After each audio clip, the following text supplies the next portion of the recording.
I was an idiot. I mean, to some I still am, but I was an idiot when I was younger.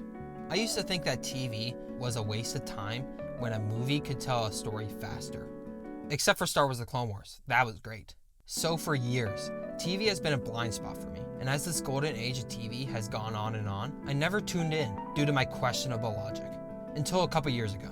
I've caught up on some of the big boys, started watching some great recent series, and watched some of the most talked about shows of this year.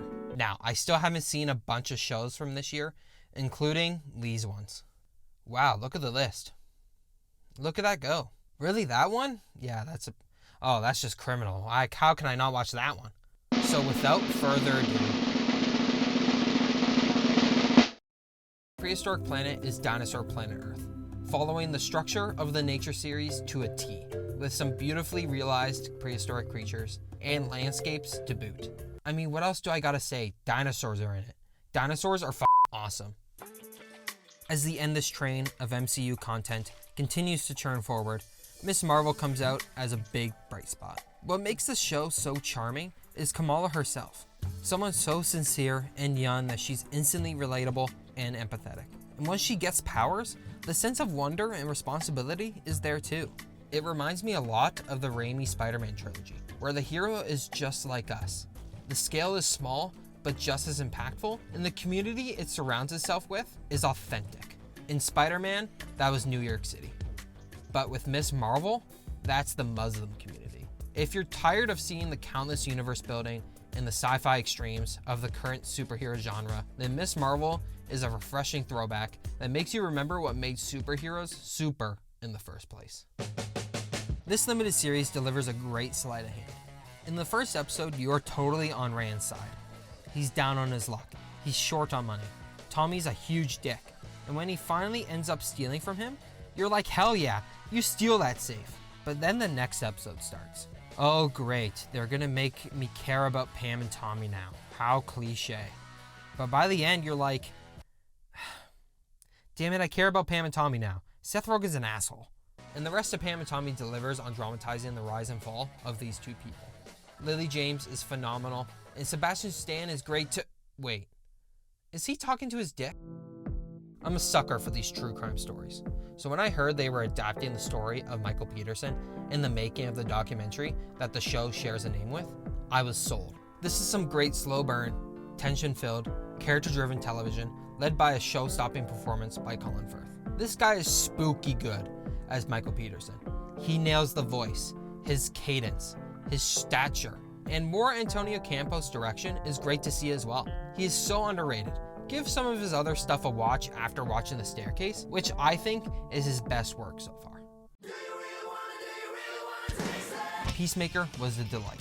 So much fun, hilarious, and like all of James Gunn's work, makes you emotionally attached to the characters. I loved his Suicide Squad movie and what they did with Peacemaker as a character in that. So when I heard they were making this series, I'm not gonna lie, I was skeptical, but James Gunn proved me wrong. The character of Peacemaker is surprisingly emotionally resonant. Vigilante is both endearing and hilarious, and the rest of the cast is great as well. By the end, the structure of the jokes get kind of repetitive. I said a crazy thing that is opposite of what people usually say. People don't say that. People don't say that? Yeah, you are crazy. But nevertheless, Peacemaker is definitely worth your time and cements James Gunn as a filmmaker who can do no wrong.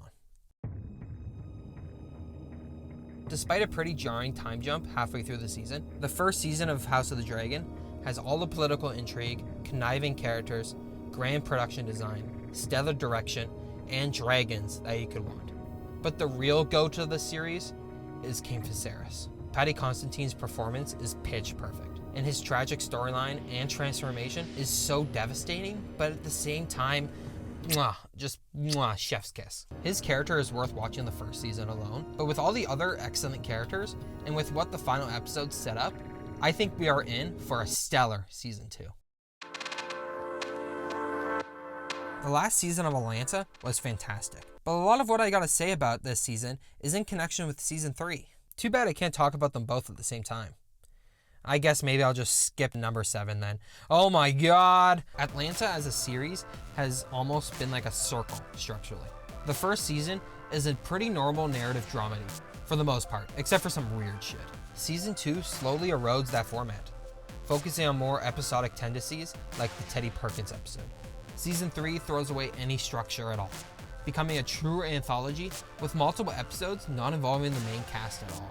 And finally, Season 4 is returning to that more serialized storytelling while maintaining an episodic nature, and more weird shit here and there. From the rankings on the list, you know I like Season 3 slightly more. That season delivers so many banger episodes, like the one with the weird mansion party with the tree in it, the black and white episode in the high school, the drug trip episode with Paperboy, the reparations episode. Each one of its episodic episodes were great and talked about issues of race, class, status, and relationships in a varied amount of ways. But that's not to discount Season 4 at all. Season 4 is great. The show still nails each episode, perfectly concluding each of its characters in a satisfying way, and delivers the best joke in the whole series. Hey, yo, my life's like a movie, my eyes are like a Uzi jacuzzi. Get the fuck out of the way! These 2 seasons really do exemplify what the show does best, which really is a whole variety of things. Plus, there's a whole fake documentary episode about the Goofy movie in the 4th season. Like, what the f? This was the biggest surprise for me of the year. The Bear is thrilling, combining the style similar to the Safdie brothers with his camera work and editing. Great performances from Jeremy Allen White and Amon Mas Batrach, and fantastic writing. You could say, you can't bear to miss this one. Get it? Get it? Okay, I'll pull up. How about at the after party? Never mind. This was the biggest surprise for me. I heard no one talking about this series, but once I heard the premise, I was sold. Murder mysteries are my kink. Wait, I love the murder mystery genre, and what this series does best is deal with genre. As we see the events from different people's point of view each episode, we experience a different genre each time. A rom-com, a musical, an action movie. And each genre is perfectly replicated and parodied. Add on the ensemble that is pitch perfect, and this series delivers on all the hilarity, mystery, and emotional investment you could ask for. Oh, and this series is also created by the guys who made this. And this. And this. Yeah, exactly. This show rocks. Kindness, kinship, love. I've given up all chance at inner peace. I made my mind a sunless space. I share my dreams with ghosts. I wake up every day to an equation I wrote 15 years ago from which there's only one conclusion. I'm damned for what I do. My anger, my ego, my unwillingness to yield, my eagerness to fight has set me on a path from which there's no escape. I yearn to be a savior against injustice without contemplating the cost, and by the time I look down, there's no longer any ground beneath my feet. What is my sacrifice? I'm condemned to use the tools of my enemy to defeat them. I burn my decency for someone else's future. I burn my life to make a sunrise that I know I'll never see. Now, the ego that started this fight will never have a mirror, an audience, the light of gratitude. So what do I sacrifice? Everything!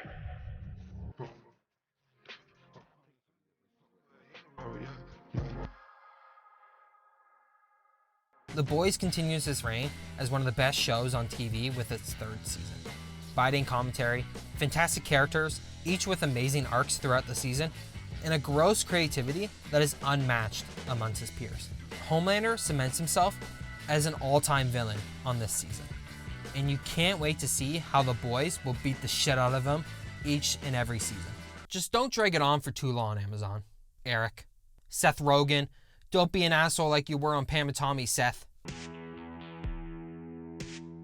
Severance was the best first season of television I've ever watched. Its premise is intriguing and mysterious. It keeps asking questions and answers them with more questions. The acting is phenomenal. Adam Scott, John Turturro, Christopher Walken, Patricia Arquette deliver the performances of their careers. The production design is striking. The direction is stellar, as each episode builds the energy until its eventual cliffhanger of an ending. It's addicting to watch and leaves you wanting so much more by the end. As people ask what the next Game of Thrones will be, the next Breaking Bad, Better Call Saul, The Sopranos, the next great TV show, my money is on Severance. Or maybe The Last of Us, because holy shit is that show good. I was good on my